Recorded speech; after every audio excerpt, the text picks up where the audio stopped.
Teachings of Lord Caitanya by His Divine Grace, A.C. Bhaktivedanta Swami Prabhupāda. Chapter 17. Lord Caitanya, the Original Personality of Godhead. Following the footsteps of Kavirāja Kṛṣṇadāsa Gosvāmī, we offer our respectful obeisances unto the lotus feet of Lord Caitanya. Lord Caitanya is described as follows. He is the only shelter for the forlorn, for the most fallen, and he is the only hope for those who are completely devoid of spiritual knowledge. Let us try to discuss his great contribution of devotional service. The supremely powerful Lord Krishna is manifest in 5 different potencies. Although he is one without a second, in order to serve 5 specific spiritual purposes, he is manifest in 5 ways. Such diversity is eternal and blissful, in contrast to the conception of monotonous oneness. From Vedic literatures, we can understand that the Absolute Truth, the Supreme Personality of Godhead, eternally exists with his diverse energies. Lord Caitanya appeared with full, diverse energies, and they are 5 in number. Therefore, Lord Caitanya is said to be Krishna with diverse energies. There is no difference between the energy and the energetic in regard to the Lord's appearance as Sri Chaitanya Mahāprabhu and his 4 associates, Nityananda Prabhu, Advaita Prabhu, Gadadhar, and Srivas. Amongst these 5 diverse manifestations of the Supreme Lord, as the Lord himself and his incarnation, expansion, and energies, there is no spiritual difference. They are 5 in one absolute truth. For the sake of relishing transcendental flavors in the absolute truth, there are 5 diverse manifestations. These are called the form of a devotee, the identity of a devotee, the incarnation of a devotee, the pure devotee, and devotional energy. Out of the 5 diversities in the absolute truth, the form of Lord Caitanya is that of the original personality of Godhead, Krishna. Lord Nityananda is the manifestation of the first expansion of the Supreme Lord. Similarly, Advaita Prabhu is an incarnation of the Supreme Lord. These 3, Chaitanya, Nityananda, and Advaita, belong to the category of Vishnu Tattva, or the Supreme Absolute Truth. Srivas represents the pure devotee, and Gadadhar represents the internal energy of the Lord for the advancement of pure devotion. Therefore, Gadadhar and Srivas, although included in Vishnu Tattva, are dependent, diverse energies of the Supreme Lord. In other words, they are not different from the energetic, but they are manifest diversely for the sake of relishing transcendental relationships. The whole process of devotional service involves a transcendental reciprocation in the relationship between the worshipper and the worshipped. Without such a diverse exchange of transcendental flavors, devotional service has no meaning. In the Vedic literature, Katha Upanishad, it is stated that the Supreme Lord is the supreme living entity amongst all living entities. There are innumerable living entities, but there is one living entity who is the supreme absolute Godhead.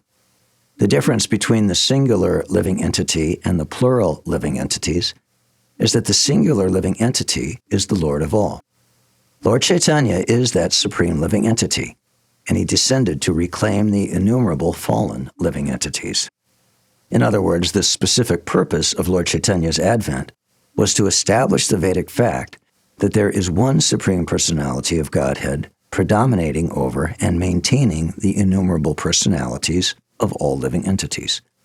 Because the impersonalist or Mayavadi philosophers cannot understand this, Lord Caitanya advented himself to enlighten the people in general about the real nature of the relationship between the Supreme and the many entities. In Bhagavad Gita, Krishna's last instructions were that everyone should give up all other engagements and render devotional service unto him. However, after Krishna's disappearance, less intelligent people misunderstood him. They became contaminated with the Mayavadi philosophy, which produced so many mental speculators that people forgot the actual position of the Absolute Truth and the living entity. Therefore, Lord Sri Krishna himself, as Lord Caitanya, again appeared to teach the fallen souls of this material world the way to approach Lord Krishna. The Bhagavad Gita teaches that one should give up everything and be done with this world of material attachment. A pure devotee of Lord Krishna and one who follows the philosophy of Lord Caitanya are one and the same. Chaitanya's philosophy is that one should give up everything and worship God, Krishna. Krishna, as the Supreme Lord, the personality of Godhead, spoke the same words, indicating himself as the Supreme Lord. However, the Mayavadi philosophers misunderstood him. Therefore, Lord Caitanya, to clarify the situation, reiterated Lord Krishna's message. One should not declare himself to be as good as Krishna, but should worship Krishna as the Supreme Lord. We make a great mistake if we accept Lord Caitanya as a conditioned soul. He is to be understood as the Supreme Absolute Truth, the personality of Godhead, Sri Krishna himself.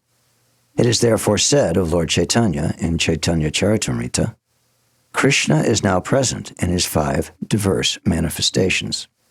Unless one is situated in uncontaminated goodness, it is very difficult to understand Lord Caitanya as the Supreme Personality of Godhead himself. Thus, in order to understand Lord Caitanya, one has to follow the direct disciples of Lord Caitanya, the 6 Goswamis, and especially the path chalked out by Srila Jiva Goswami. The most astonishing fact is that Lord Caitanya, although the Supreme Personality of Godhead, Krishna, never displayed himself as Krishna. Rather, whenever he was detected by intelligent devotees as Lord Krishna and was addressed as Lord Krishna, he denied it. Indeed, he sometimes placed his hands over his ears, protesting that one should not be addressed as the Supreme Lord. Indirectly, he was teaching the Mayavadi philosophers that one should not falsely pose himself as the Supreme Lord and thereby misguide people. Nor should followers be foolish enough to accept anyone and everyone as the Supreme Personality of Godhead. One should test by consulting scriptures and by seeing the activities of the person in question. One should not, however, mistake Lord Caitanya and his 5 diverse manifestations as ordinary human beings. Lord Caitanya is the Supreme Personality of Godhead, Krishna himself. The beauty of Lord Caitanya is that although he is the Supreme Lord, he came as a great devotee to teach all conditioned souls how devotional service should be rendered.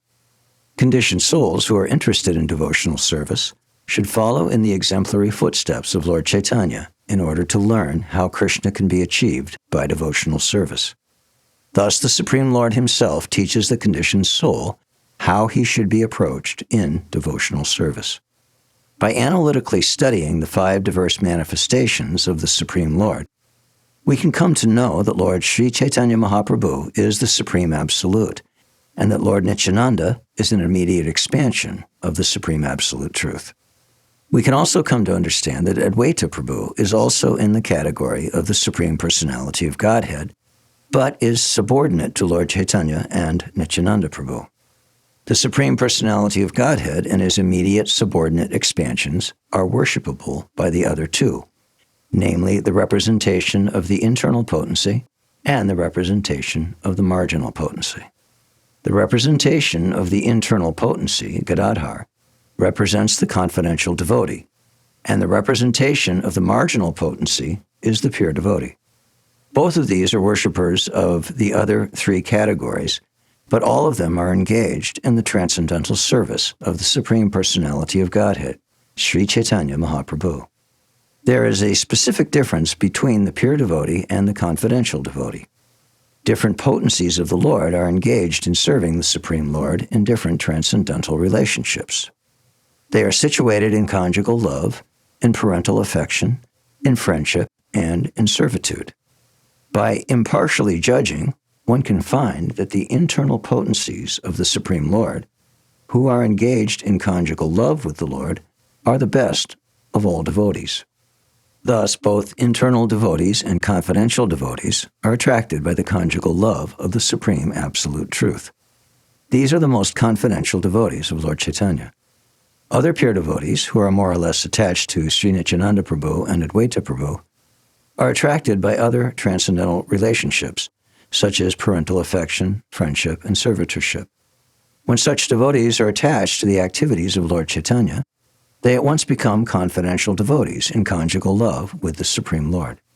There is a very nice song sung by Sri Narottam Das Thakur, a great devotee and acharya in the disciplic succession from Lord Caitanya. Narottam Das sings, When will there be transcendental vibrations all over my body, simply by my hearing the name of Gauranga? When will tears incessantly flow from my eyes, simply by my uttering the names of the Lord? When will Lord Nityananda have mercy upon me? And when will all my desires for material enjoyment become insignificant? When shall I be purified by giving up all contaminations of material enjoyment? And when shall I be able to see the transcendental abode, Vrindavan? When shall I be eager to accept the 6 Goswamis as my prime guidance? And when will I be able to understand the conjugal love of Krishna? No one should be eager to understand the conjugal love of Krishna without undergoing disciplinary training under the 6 Goswamis of Vrindavan. The Sankirtan movement inaugurated by Lord Caitanya is a transcendental pastime of the Lord. By it, I live simultaneously to preach and popularize this movement in the material world. In that Sankirtan movement of Lord Caitanya, Nityananda and Advaita are his expansions, and Gadadhar and Srivas are his internal and marginal potencies. The living entities are also called marginal potency because they have, potentially, 2 attitudes, namely the tendency to surrender unto Krishna and the tendency to become independent of him. Due to the propensity for material enjoyment, the living entity becomes contaminated by the material world. When a living entity is dominated by a desire for material enjoyment and becomes entangled in material life, he is subjected to the threefold miseries of material existence. He is just like a seed sown in the earth. If a seed is overpowered by too much water, there is no possibility of its fructifying. Similarly, if a man is captivated by material enjoyment, and even if the seed of such enjoyment is within the heart of the conditioned soul, he can be overpowered by a flood of transcendental activities performed in love of God. In this way, his potential seed cannot fructify into a conditional life of material existence. The conditioned living entities in the material world, especially in the present age of Kali, are overpowered by the flood of love of God inaugurated by Lord Caitanya and his associates. In this connection, there is a verse written by His Holiness Prabodhananda Saraswati in his book Sri Caitanya-caritāmṛta, which states that materialistic persons are very enthusiastic to maintain their family members, wife and children, and that there are so many mystic speculators who are engaged in speculating about liberation from the miseries of material life, and who therefore undergo various austerities and penances. But those who have discovered the greatest transcendental flavor in the movement of Lord Caitanya Mahāprabhu no longer have a taste for such activities. Those who are under the impression that there is material contamination in the form of the Supreme Personality of Godhead and in his devotional service are called Mayavadi. According to their imperfect speculation, the impersonal Brahman is considered to be the only existence in the cosmic manifestation. As soon as the Supreme Personality of Godhead is introduced, they consider that his personality arises from Maya, or the external material energy. Such persons consider all incarnations of the Supreme Lord to be contaminated by this material nature. According to them, the material body and the activities of matter, which identify the living entity, are all material manifestations. According to them, liberation means the end of individual identification, or of the pure living entity. In other words, the Mayavadis maintain that when a living entity is liberated, he becomes one with the Supreme Impersonal Brahman. According to such Mayavadi philosophy, the personality of Godhead, his abode, his devotional service, and his emotional devotees are all under the spell of Maya and are consequently subjected to the material condition. Those who forget the transcendental nature of the Supreme Lord, his abode, his devotional service, and his devotees, consider all these to be but manifestations of material activity. When one thinks that there is a possibility of arguing about transcendence, he is called an agnostic.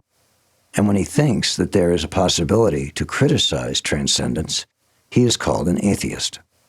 Lord Caitanya wanted to accept all kinds of agnostics, atheists, skeptics, and unfaithfuls, and swallow them in the flood of love of God.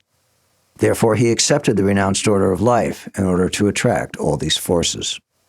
Lord Caitanya remained a householder until his 24th year, and in the 25th year of his life, he accepted the renounced order. After accepting the renounced order, sannyas, he attracted many other sannyasis. When he had been spreading the Sankirtan movement as a family man, many Mayavadi sannyasis did not take his movement very seriously. But after the Lord accepted the sannyas order of life, he delivered speculative students, atheists, and those who are attached to fruitive activities and unnecessary criticism. The Lord was so kind that he accepted all these people and delivered to them the most important factor in life, love of God. To fulfill his mission of bestowing love of God upon conditioned souls, Lord Caitanya devised many methods to attract those people disinterested in love of God. After he accepted the renounced order, all agnostics, critics, atheists, and mental speculators became his students and followers. Even many who were not Hindus and who did not follow the Vedic principles accepted Lord Caitanya as the supreme teacher. The only persons who avoided the mercy of Sri Chaitanya Mahaprabhu were those sannyasis who were known as the Mayavadi philosophers of Benares. The plight of such Mayavadi philosophers is described by Sri Bhaktivedanta Saraswati Goswāmī. The Mayavadi philosophers of Benares were less intelligent because they wanted to measure everything by direct perception. But everything that is perceived is calculated by material perception. The absolute truth is transcendence, but according to them, there is no variegatedness in transcendence, for they say that anything that is full of variegatedness is Maya. During Chaitanya Mahaprabhu's time, there were also other impersonalist philosophers known as the Mayavadi philosophers of Sarnath. Sarnath is a place near Benares where Buddhist philosophers used to reside, and even today, many stupas of the Buddhist Mayavadis can be seen. The Mayavadi philosophers of Sarnath are different from the impersonalists who believe in the impersonal manifestation of Brahman. According to the Sarnath philosophers, there is no spiritual existence at all. The fact is that both the Mayavadi philosophers of Benares and the philosophers of Sarnath are entrapped by material nature. None of them actually know the nature of absolute transcendence. Although superficially accepting the Vedic principles and considering themselves to be transcendentalists, the philosophers of Benares do not accept spiritual variegatedness. Because they have no information about devotional service, they are called non-devotees, or those who are against the devotional service of Lord Krishna. The impersonalists speculate on the Supreme Personality of Godhead and his devotees and subject them to the tests of direct perception. However, the Lord, his devotee, and his devotional service are not subject to direct perception. In other words, spiritual variegatedness is unknown to the Mayavadi philosophy. Therefore, all the Mayavadi philosophers and sannyasis criticized Lord Caitanya when he was conducting his Sankirtan movement. They were surprised to see Lord Caitanya after he accepted his sannyas order from Keshava Bharati, for Keshava Bharati belonged to the Mayavadi school. Since Lord Caitanya therefore belonged to the Mayavadi sect of sannyasis, the Mayavadis were surprised to see him engaged in chanting and dancing instead of hearing or reading Vedanta, as is the custom. The Mayavadi philosophers are very fond of Vedanta, and they misinterpret it in their own way. Instead of understanding their own position, they criticized Lord Caitanya as an unauthorized sannyasi, arguing that because he was a sentimentalist, he was not actually a bona fide sannyasi. All these criticisms were carried to Lord Caitanya when he was at Benares, and he was not at all surprised at them. He even smiled when the news was carried to him. He did not associate with the Mayavadi sannyasis, but remained alone and executed his own mission. After staying for some days in Benares, he started for Mathura. Thank you for listening. For more, click here.